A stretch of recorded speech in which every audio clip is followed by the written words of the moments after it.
% cash back.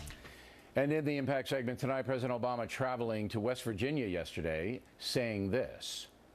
Rather than spending billions of dollars, taxpayer dollars, on long prison sentences for nonviolent drug offenders, we could save money and get better outcomes by getting treatment to those who need it. Mr. Obama believing that Americans convicted of selling hard narcotics should be treated rather than punished in many cases. And that philosophy has now led directly to the murder of 33-year-old Randolph Holder, a New York City police officer. On Tuesday, Officer Holder was shot dead by 30-year-old Tyrone Howard, who has been arrested 28 times. He's a dope pusher. But two New York City judges recently sentenced him to rehab instead of prison, despite a prosecutor presenting evidence that Howard was dangerous. Now we have another dead cop because of this insane view, again endorsed by President Obama, that people involved in drug trafficking are nonviolent. With us here in New York City, Ebony Williams, Monica Crowley, both are Fox News analysts. And Monica, you say? Well, taking a look at this, drug addiction is a serious and growing problem in this country. And what the president's talking about actually does have some bipartisan support in terms of trying to move people away from, the criminal justice system and into treatment. However, this case that just happened in New York City is a complete outrage. This guy was a career criminal.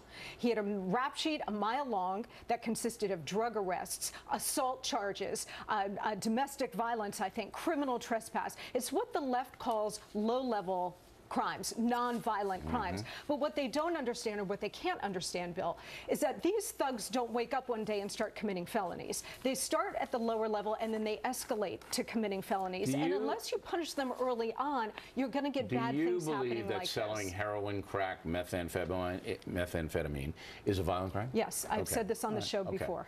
Ebony, you say?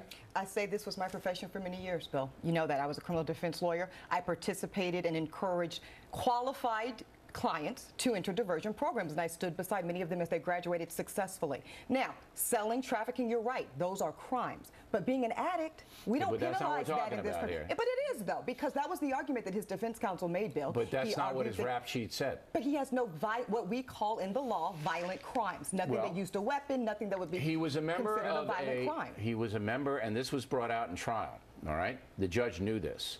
Member of a drug gang in a housing project. Drug gang housing project.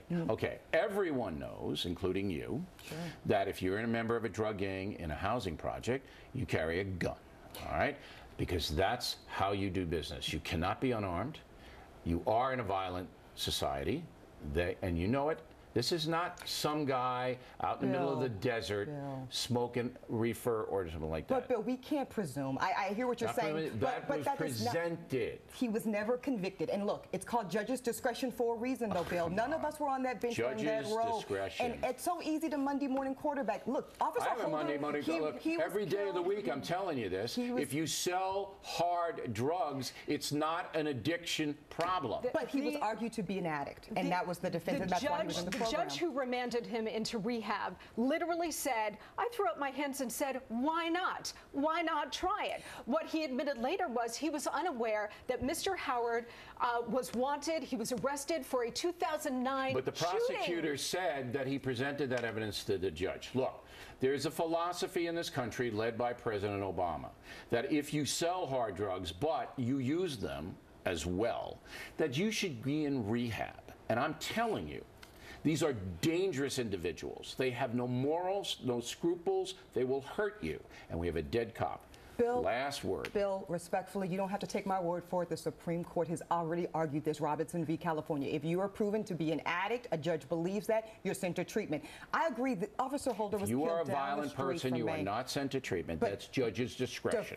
And diversion programs can be useful tools, to Monica's point, to get to the heart of the criminality so that we can possibly thwart it and we can all be safer. Look, if you want to allow these people to go to programs, rehab, after they've been arrested 28 times, then I'll tell you what, every person in this country should have a gun and carry it around every second, because that's what we're going to devolve into here. It can be helpful.